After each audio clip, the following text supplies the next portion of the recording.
Hey, good morning, guys. So today I had a question come up, and it's a pretty good question, so I'm gonna go over it with you guys. It comes from Chris Rexwinkle.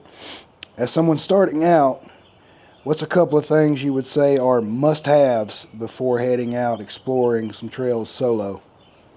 Um, Really, food, water, shelter is obviously your top priorities on what you should take. I'm gonna scoot y'all back just a smidge. Um, Food, water, shelter, and communications, especially if you're solo. If you're by yourself, I would have either an inReach or one of the newer iPhones that have satellite communications or some way to communicate with for help, because you could be healthy and everything, that's fine. You could get out in the middle of nowhere and your equipment fail, or you could hurt yourself. So outside of food, water, shelter, I would definitely say communications. Some way or another, be able to communicate with folks, or have somebody else with you that can, get help or help you. Is that's the four biggest things you're going to need. Um, so outside of that, uh, whatever feels good to you, really. Um, like, some people don't have a problem with sleeping on the ground, so just a cheap ground tent, if that's what it takes to get you started. Um, a little cheap Coleman stove. You don't have to have no $400 jet bowl to get started camping. Just a cheap Coleman stove. Um, some bottled water.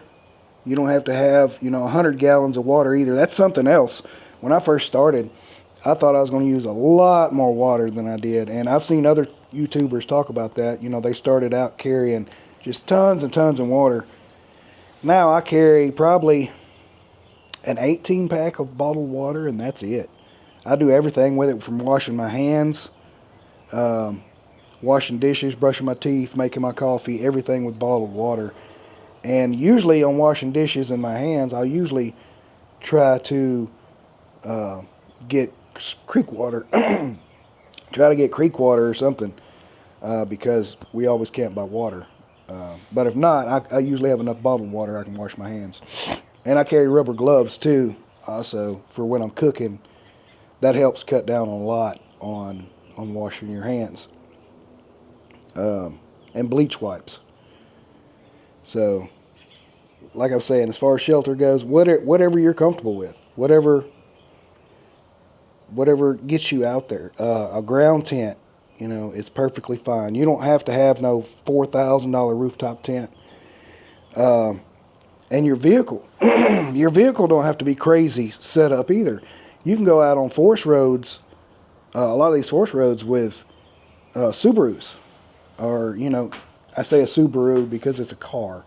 You don't have to have no Jeep Gladiator on 37s, or a Bronco on 37s, or a Taco on 37s, or none of that to get out and enjoy these trails and the nature. You don't need it.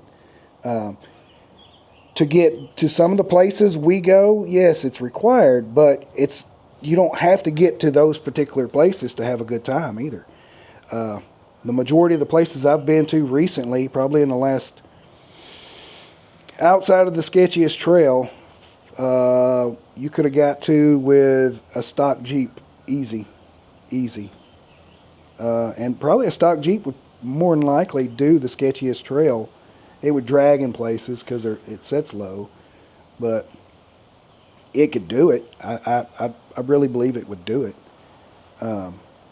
But yeah, you don't have to have nothing crazy starting out. Go out, camp a little bit, see what you like. I mean, that's ultimately what you got to do. What works for you and your family, or just you, or who, whatever. It's the experience is yours, so make it yours.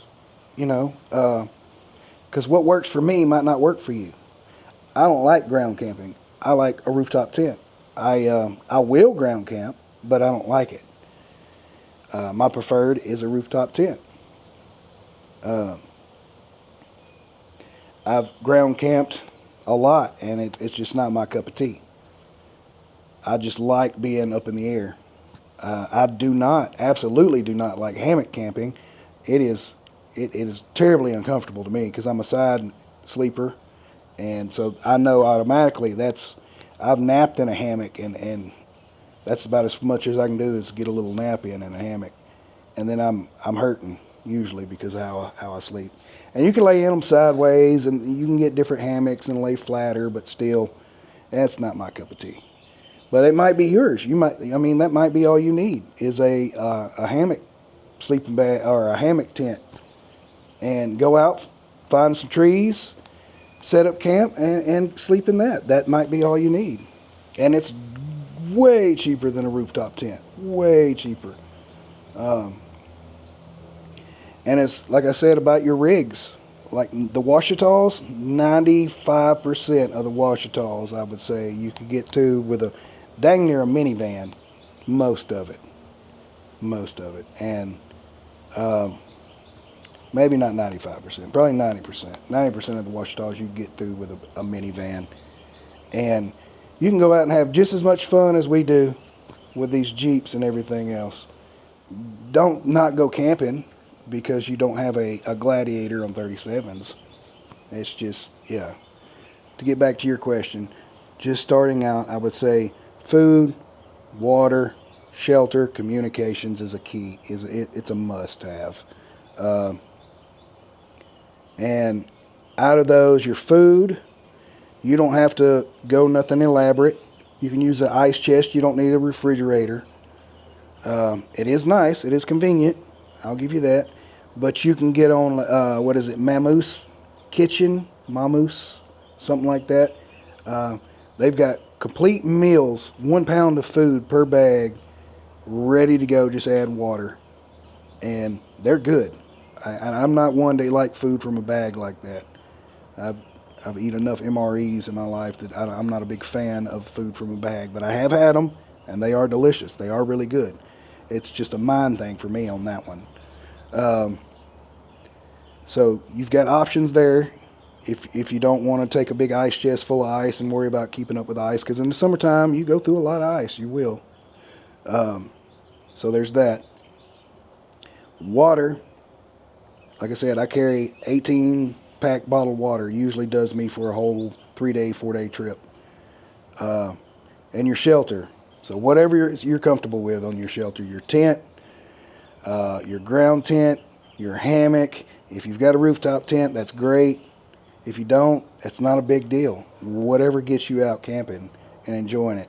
Like I said, this experience is about you and what makes you happy. And until you get out and start doing it, you won't know. You'll have an idea, but you won't know.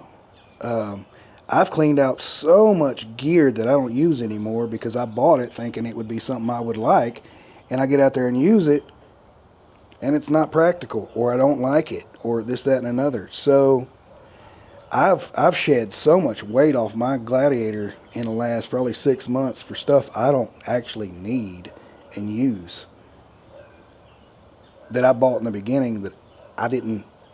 Oh, so and so had it, or it looks cool, or man, that's awesome. So, I'm not saying don't do that, because that's kind of part of it. Buying gear is fun. I mean, you get that from it, and it might be something you like, but just keep in mind you might not. It might not be something that you need. Don't try to keep up with the Joneses either. Don't run yourself broke doing this. This is something you're supposed to enjoy and not stress over and worry about. This is to go out, have fun, unwind, relax, see the country, see your surroundings, and that kind of thing. So don't turn it into a job, and don't turn it into a money pit, which is kind of hard to do if you own a Jeep. But yeah, just remember you're out here to have a good time. So, you know, starting out, that would be my go-tos. Food, water, shelter, communications for sure is definitely what you need. And obviously transportation, but that's, I mean, like I said, depending on where you're at is what you'll need there. Like I said, the Ouachetals, you can go up there and explore most of the Ouachetals in dang near a minivan. So, I mean, as long as you're out and exploring, you know, whatever it takes to get you there is what I think you should do. So I hope that answers your question, guys. That was a good question. And if you're interested in going to Whiskey and Waypoints 200 proof in November, I don't remember, I think the dates are the 7th through the 9th of November at J3 is where we're having it. The tickets are up. You can get them at Overland 870 on the Facebook page. I think Brad posted them there. So go over there and get your tickets and come out and join us. We'd love to have you, and it's going to be a good time. It's going to be a real good time. So until next time, guys, Semper Fi and God bless.